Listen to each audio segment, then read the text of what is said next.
today we are going to be working on some exercises about composition functions. So last class we saw that if R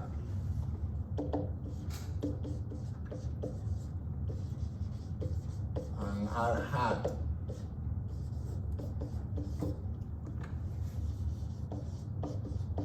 are binary relations,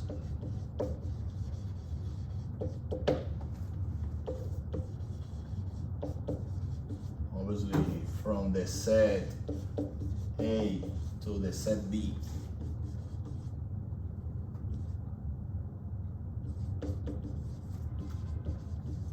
and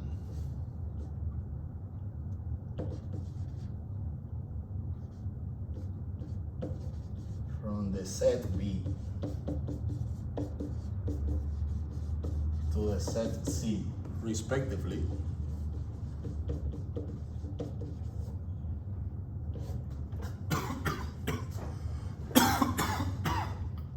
So notice the set for second components of the relation R is the same as the set for first components of the relation R hat. Then the set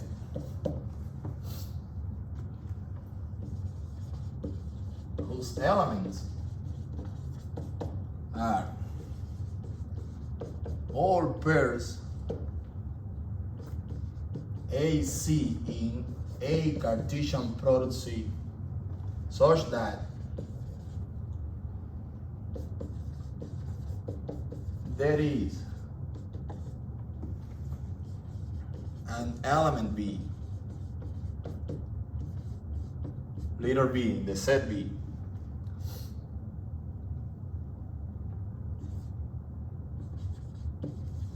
for which AB is in R and BC is in R hat, is called R composite R hat, and is denoted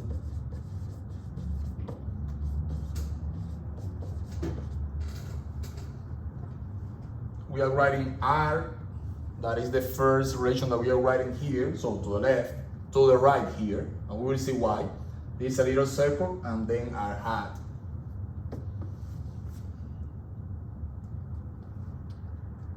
And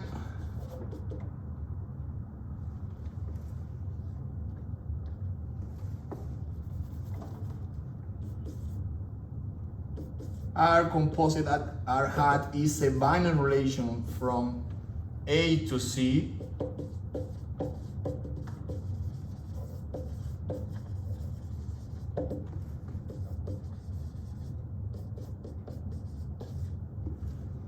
whenever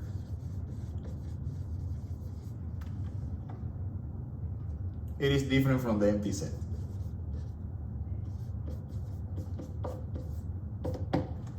Right? So today we are going to focus on the case in which these two are functions. We saw last class that in that case the composition is going to be a function as well. Okay? And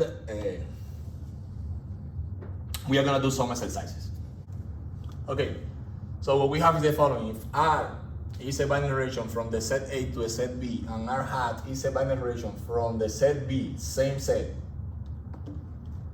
to the set C, the composite binary relation, so as long as this is different from the empty set, this composite binary relation goes from A to C, and we are going to have that A, letter A, the element A in A, and the element letter C in C are forming a pair in this binary relation if we can find B in the set B such that this letter A is related to B and this same B, this same letter B is related to C. Okay, so what we are saying is the following. An element A in A is going to be related to an element C in C according to R composite R hat, if we can find an element B in B such that this A is related to this B and this B is related to C. So we need a link. We need an element in B that is serving as a link for this A and this C. That is what we are doing.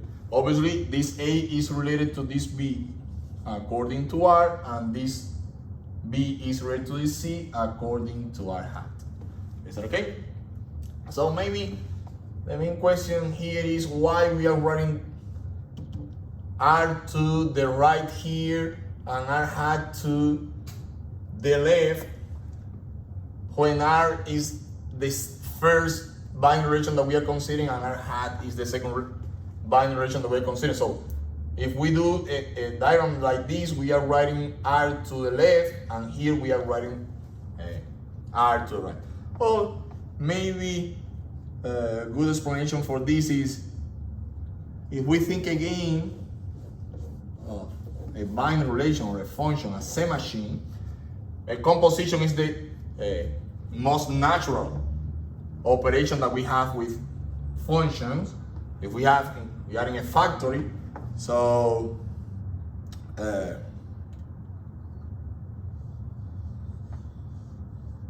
let's say this is an empty bottle is entering this machine. Now here we have the output is gonna be the same bottle but with some liquid inside. So this is what the first machine is doing. But we have now a second machine which is doing something else. So it's receiving this output, the output of the first machine as the input, and let's say it's doing something else. So let's say that it's putting a lid, for example, to this bottle. So this is something that is completely natural if we are go and visit a factory. So we have some object that is entering the first machine. That machine is transforming that object, is producing a partial output. That partial output is going to be the input for the second machine, which is going to do something else. And so this is what we are doing here. It's exactly what we are doing here if we think of this as a function. We can write it this way. This first machine is R, the second machine is R hat. So this is receiving A, R is receiving A, but if you see why we are writing this in a different order now, because this is the traditional, when we are working with functions, we usually write the input to the right. And that's the reason when we use this notation, we reverse the order of the functions, the relation. So let's focus on my function. So R is receiving A, is producing a partial output, which is gonna be the input for R hat. So R evaluated in A is gonna be B. R hat is gonna be receiving B now as the input, and it's gonna produce the final output C. See? So again, that's the reason we are writing the first relation, the first function to the right and not to the left. Okay? Right, let's consider the first exercise.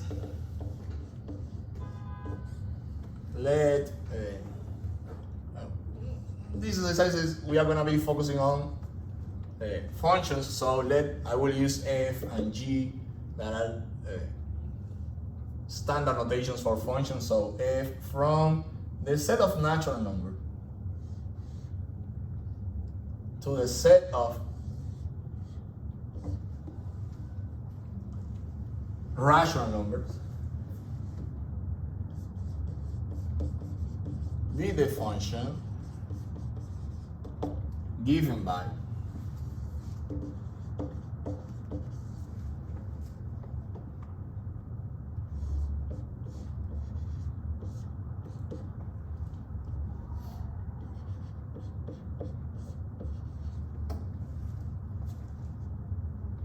f evaluated at a natural number n is going to produce n plus 1 over n. All right? And let G from the set of real numbers to the set of real numbers be the function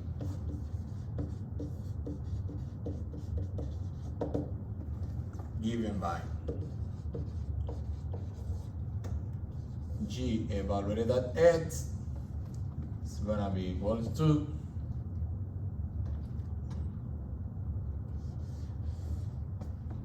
a square root of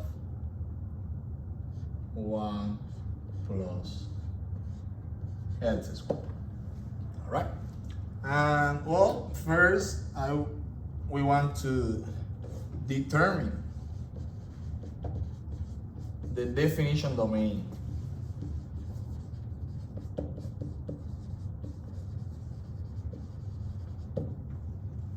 of f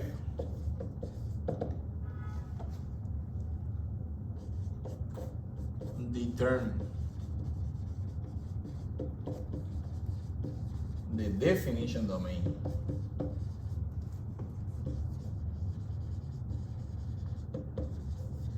of G. We are gonna find f composite G, and finally we are gonna determine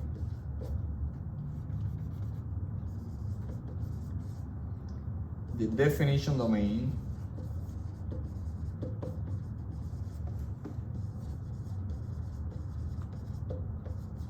of the composition, F composite G.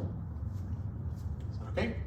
So remember here that this notation here is equivalent to say that n plus 1 over n is a pair of this binary relation, and it's a function because every time we have a first component n, we are going to have only one second component, so we cannot have two different pairs with the same first component. And the same here, this means that x square root of 1 plus x squared is a pair of the binary relation G. So these two notations are equivalent. Okay? The first observation here is the following. If we go to the formal definition that we did, this is the relation R, this is the set A, this is the set B, this is the relation R hat, this is B, and this is C. But if you notice, this is not the same set because it's not the same the set of rational numbers as the set of real numbers. Remember that the set of natural numbers is the set of all elements that we used to count. 1, 2, 3, 4. Then we have, some people like to consider this the set of whole numbers, that is the naturals and 0. Okay? Then the set of integer numbers, that is 0, the natural, and also the negative. So we have this inclusion here. Then we have the set of rational numbers, that is the set of every number that we can write as a fraction of two integer numbers.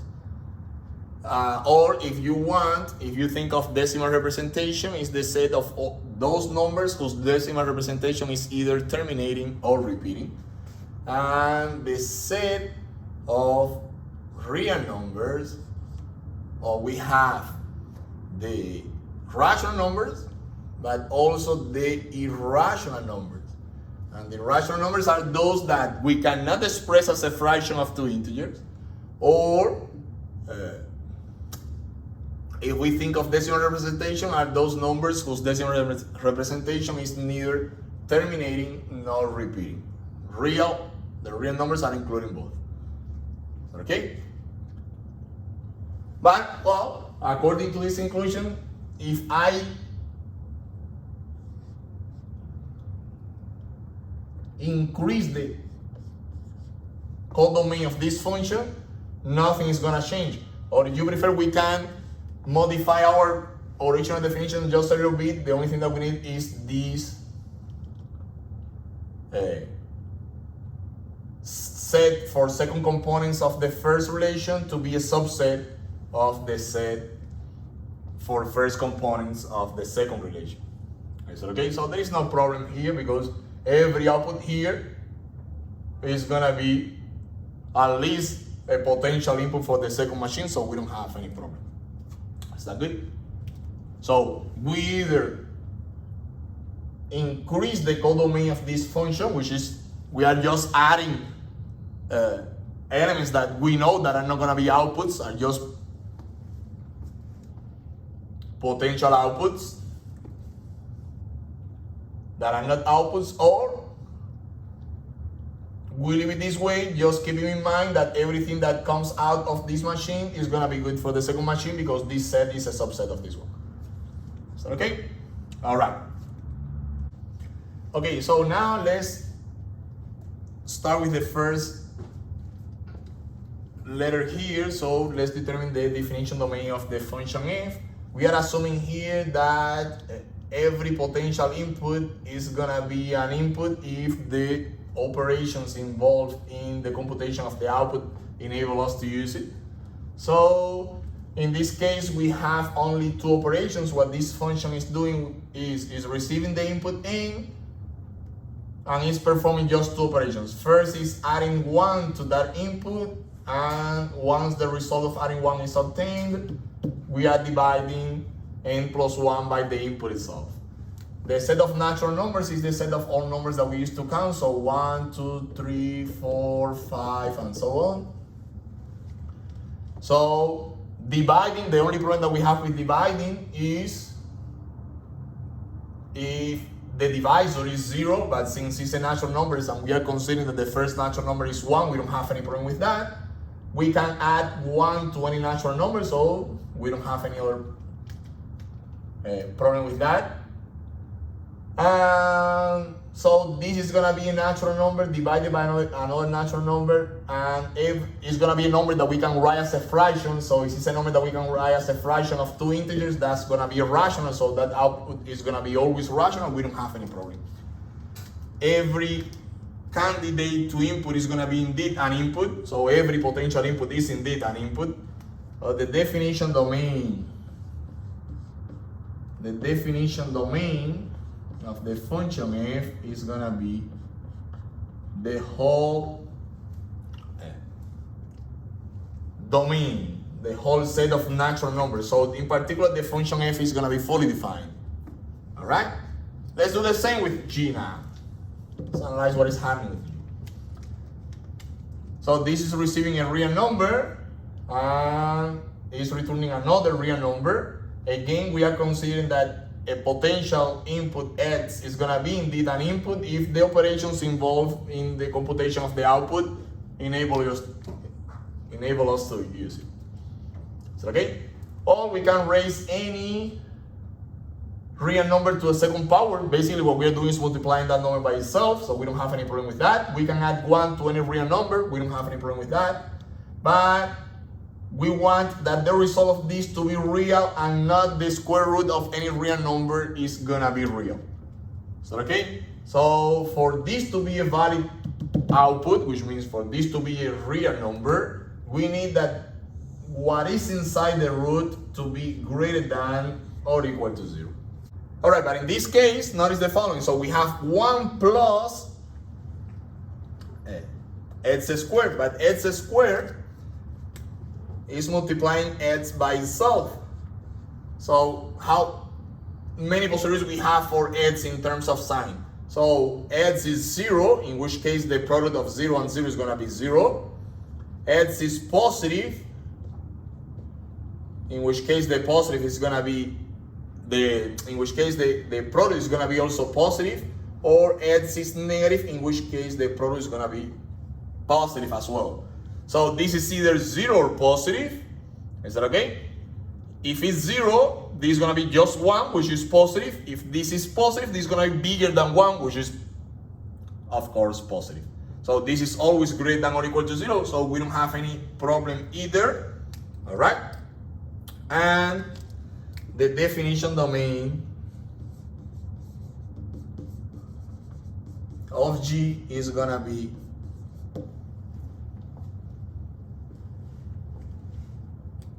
the entire set of real numbers. So, okay? All right, so now let's figure out how to get the output of this composition if we have a given input. So what is going to be the input of the composition? So the input of the composition is going to be a natural number, because the first function here receiving that input is going to be f, so it has to be a valid input for f. So if we evaluate this at a natural number n, that input is taken by f, which is going to produce a partial output. That partial output is going to be taken by g as the input. What is f evaluated at n? F evaluated at n is producing n plus 1 over n. So that output that f is producing is going to be taken by g. Don't get too attached to the symbols. The only meaning of this x is the input for g. What are we doing with that input? We are raising that input to a second power, adding 1 to that, and then we compute the square root. So what is that x in this case? That input in this case is all this. So we are with what are we doing? We are raising all that to the second power. We are adding 1 to the result of that, and then we are computing the square root of that. Is that okay? So this is telling us that f composite g evaluated at n is gonna be the square root of 1 plus n plus 1 over n squared. Is that okay? Good so far? And what is going to be the definition domain of this composition? Well, the definition domain of this composition is, we saw last class that the composition of two fully defined binary relations is also fully defined. So notice the following. F can take any natural number. When we evaluate f at any natural number, f is going to produce a rational number, which in particular is a real number. And g can handle any real input. In particular, g can handle any rational input. That means there is no problem with f. F receives any n. And f is producing for that n a rational number, but g can handle any rational number. So that means we don't have any problem. Every potential input, every natural number is going to be indeed an input, and the composition is going to be fully defined as well. So this composition, in this case, let me write it here.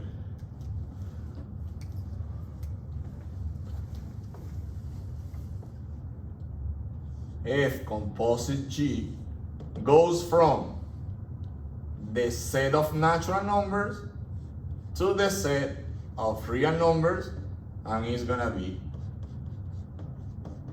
fully defined. Is that okay? Notice the following. What is gonna be the definition domain of the composition? So we have here the first function f, then the second function g. So the potential inputs for the composition is the set of potential inputs for f, and the potential outputs for the composition is the set of potential outputs for g. We pick any element here and we put it inside the machine. So when this element is going to be reacted, we have two possibilities for this more complex machine to react this element. Well, first, this element can be reacted by f. Is that okay? So if we want that A to be an input, the first condition that needs to be satisfied is that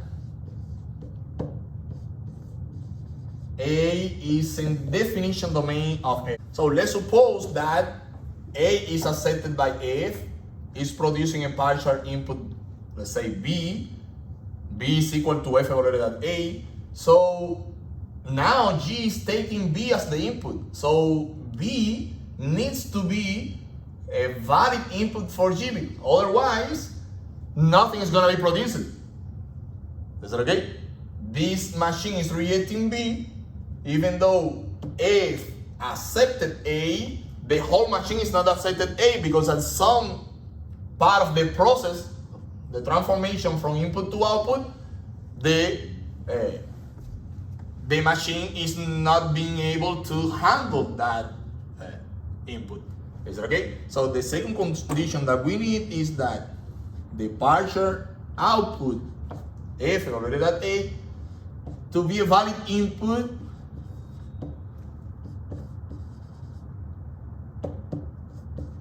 for the second machine G. So if these two conditions are satisfied, then A is gonna be in the definition domain of the composition. Is that okay?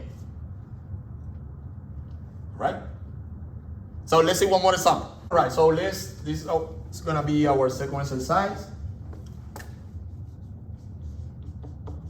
So now we have a function f from the set of real numbers to a set of real numbers. It takes a real number as the input and returns another real number as the output by taking that input, adding 1, taking the input and adding 7, and to these two then divide the first partial result by the second partial result. And G is also from the set of real numbers to a set of real numbers, takes an input x and returns 3 minus 2 divided by that input x. Okay, and again we need to determine the definition domain of each of these functions. We are gonna find an analytical expression like a formula to compute the output of the composition, and finally we are gonna determine the definition domain of F composite G. Okay? So again, we are assuming that every potential input is gonna be an input as long as the operations involved in this formula here allows us to use it.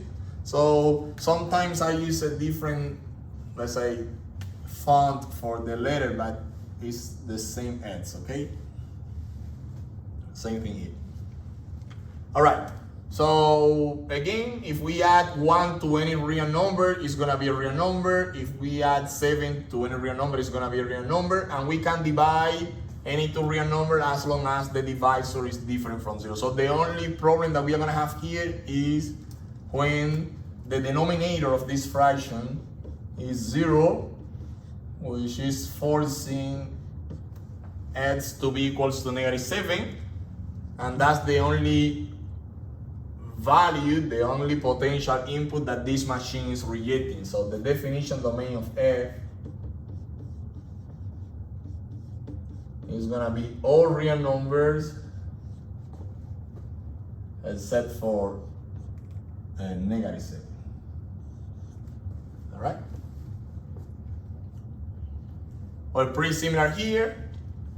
From 3, we can subtract any other real number and the result is gonna be a real number. The only problem is that for this to be a real number, we need x different from 0 because the division by 0 is undefined. So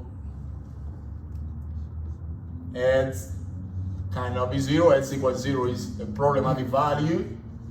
So the definition domain of G is equal to the set of real numbers different the set whose only element is 0. So okay? And now we already know the following. The input for the composition, for this composition, is taken first by F, since negative 7 is not good for f, we already know that negative 7 is not in the definition domain of the composition. Is that good? But let's find the form. So this is going to be equal to f evaluated at x, and whatever f is producing as output is taken by g. So this is going to be g evaluated at x plus 1 over x plus 7. And now g takes this real number here and returns 3 minus 2 over all this that is the input.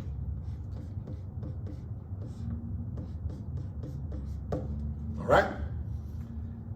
So obviously we can rewrite this as 3 minus 2 times x plus 7 divided over x plus 1. Is that good? Is that good?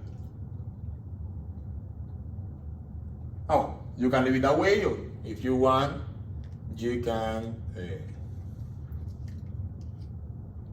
transform a little bit more. It's up to you. I'm gonna leave it that way. Just I'm gonna make emphasis here.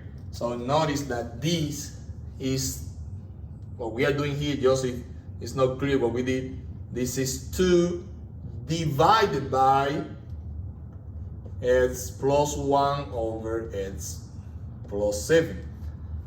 Alright? Or if you want, 2 over 1. A division of fraction becomes a multiplication of fractions by flipping the second one. So this is 2 over 1 times x plus 7 over x plus 1. We are flipping the second one. And now we multiply fractions, numerator times numerator, denominator times denominator. So 2 times x plus 7 over 1 times x plus 1. That's the reason this is what we got. Is that okay? All right.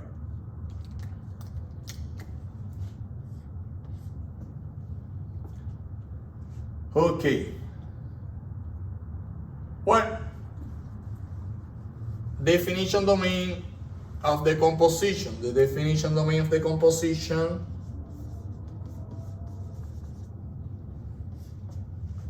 f composite g is gonna be the set of real numbers difference the set whose only element is negative 7, because negative 7 is not accepted by f, but g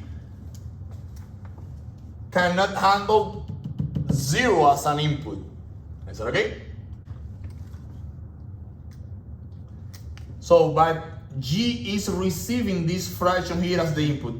When this fraction is 0, well, a fraction is 0 if the numerator is 0. But the numerator of this fraction is x plus 1. So the only way we can make this fraction here 0 if it's the numerator of this fraction is 0, which means that x is equal to negative 1. Is that okay? So 0, input 0 for g is not valid, or potential input 0 is not an input for g, but now what g is receiving is all this, and we need to look at this expression to see when this expression is gonna return the value 0. Is that okay? And this expression is returning the value 0 when x is equal to negative 1. So in addition to negative 7, we need to remove negative 1. Well, if you look at this expression here, you can see also that if x is negative 1, we are gonna get 0 as the on the denominator of this fraction, which is not a valid operation either. So also looking at the expression that we got here, we can conclude that negative 1 is not a valid input for the composition. It's okay, but I strongly recommend that you always look at this, because sometimes you do some cancellations here, and when you do some cancellations, you can be omitting a value that is not good for g.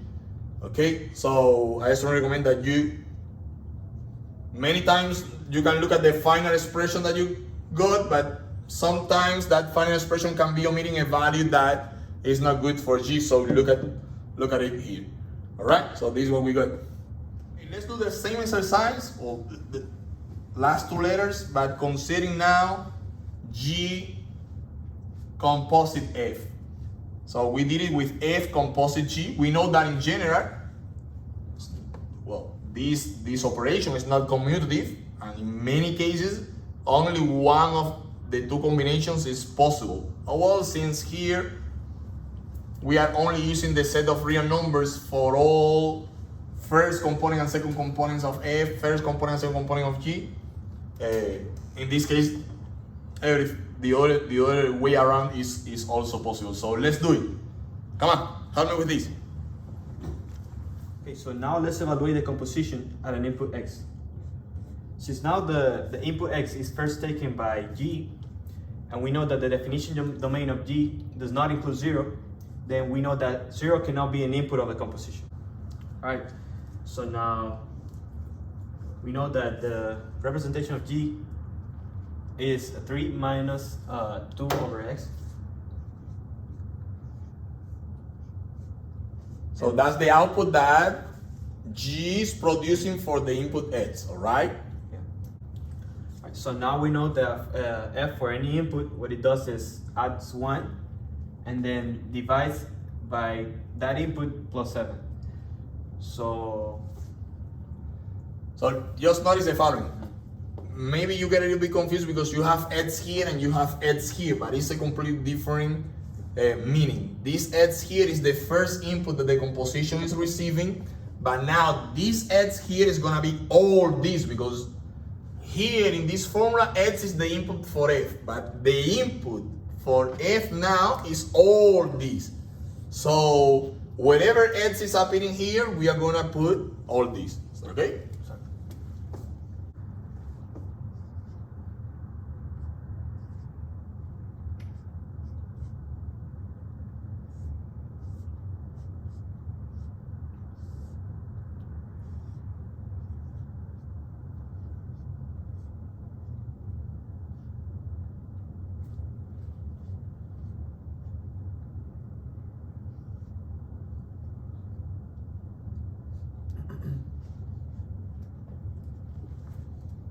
Alright, this is a plus here. I know that you know it, but just to make sure. Alright. Alright. Notice again, if you stop here, this is exactly what you need to look at if you want to determine the definition domain of the composition. Right here.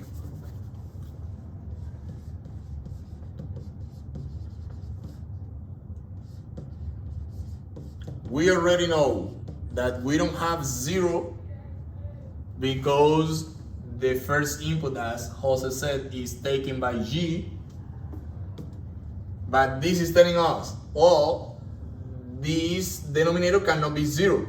And this denominator is going to be 0 if 3 minus 2 over X is equal to -7. But that means we already know that -7 is not a good input for, it's not a valid input for F. And this is the output of G. So not only the inputs that G is not accepting, or the potential input that G is not accepting, we need to remove them from the definition domain of the composition. Also the outputs of G that are producing a not valid input for F must be removed. Is that okay? Alright. Okay, so this is giving us 3x minus 2 over 7 equals to -7. She's giving us 3x minus 2 equals to -7x. Okay? And this -7 comes to the side positive, so 3x plus 7x, and this -2 goes to the side positive, over 2. 10x equals to 2, x equal to 1 over 5. So 1 over 5 is another value of x that is not good for the composition, not because g cannot handle 1 over 5, it's because 1 over 5 is an input for which g produces as the output -7. That is not a good input for f, as we explained it before. So, okay? Alright. So we can rewrite this a little bit different if you want. Come on, Jose, can we rewrite this a little bit different? Alright, let me erase this a little bit. Okay. So this was the computation that we did to find the value of x, making this denominator 0. We already know that the value of x is 1 over 5. Alright. Take it. So now we're gonna take x as a common denominator of the numerator and the as a common denominator of the denominator. As well, okay. Yeah. So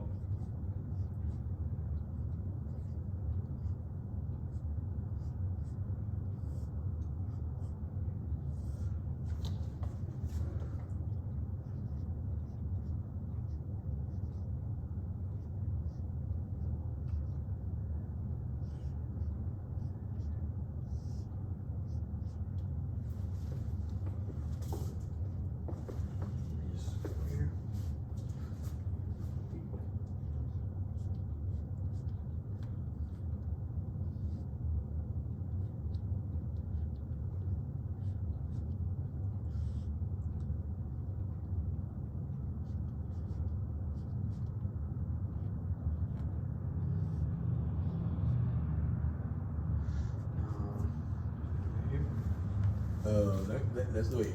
So basically what we can do here is we can cancel these x with each other, okay? And we can put 2, so this is giving us 4x minus 2 over 10x minus 2, but we can factor 2 out of both numerator and denominator. If we factor 2 out of the numerator, it's gonna be 2 times 2x minus 1, so I'm gonna write 2x minus 1, and out of the denominator is gonna be 5x minus 1, and the 2's cancel with each other. Okay, so it will be better if we write this equal in the middle, just to make sure that everything is clear. And that's it. Okay, again, notice that this expression is telling us that if x is equal to 1 over 5, this denominator is going to be 0, as we concluded before. Okay, thank you, Jose.